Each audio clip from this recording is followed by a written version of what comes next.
मी परभणी जिल्ह्यामध्ये उपळी बुद्रुकचा आहे मी. आमचं जस्ट परळी जवळच पडते आम्हाला. तर सर आम्हाला काय म्हणायचं आहे की आता आमची एवढी शेती गेली वाहून, तुम्ही आम्हाला काय अनुदान देणार का त्याचे पंचनामा करणार? काय पाहिजे तुम्हाला सरकारकडून आम्हाला पाहिजेत ना. बोरं गेले आमचे वाहून 2-4. आता काय करणार तुम्ही सर मला सांगा. शेतीत काय होते? शेतीमध्ये कापूस होता, कापूस वाहून सगळं वाहून गेला.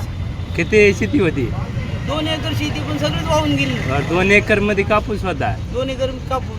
बर खर्च किती झाला 2 एकर मध्ये? कमत 2 एकर मध्ये 50,000 रुपये खर्च झाला, 50-60,000 रुपये.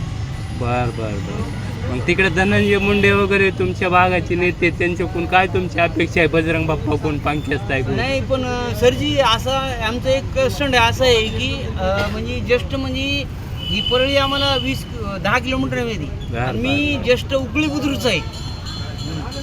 उपळी बुद्रुक म्हणजे 10 किलोमीटर जवळ आहे. आता हे वाला दुष्काळातूनच तुमचं नुकसान झालंय तुम्ही म्हणतात. घर राहा नाही, घर वाहून गेलं सगळं तर गेलं. आता हे सरकारकडून काय तुमचे काय आर्थिक मदत तुम्हाला असं आता वाटतं? मला सरजी काय करा, आता आमच्या गोरं वाहून गेले, शेती वाहून गेली, आम्हाला घर तरी राहायला द्या ना. आमची एवढी अपेक्षा आहे. भांडे कुणी वाहून गेले, तुमचं म्हणणं काय तेवढं सांगा.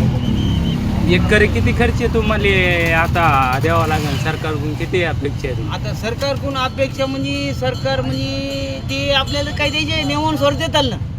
किती? 40,000 50,000 काय? नाही आपण तसं बोलू शकत नाही, कारण ते गव्हर्नमेंट असते. आपण एक गरीब माणसं शेतकरी असं असते. बर ते अपेक्षा तेवढी की आमची दूर करा. कोणाकोण अपेक्षा आहे तुम्हाला? आम्हाला अपेक्षा म्हणजे आपल्या राज्य सरकारकडून काय. बर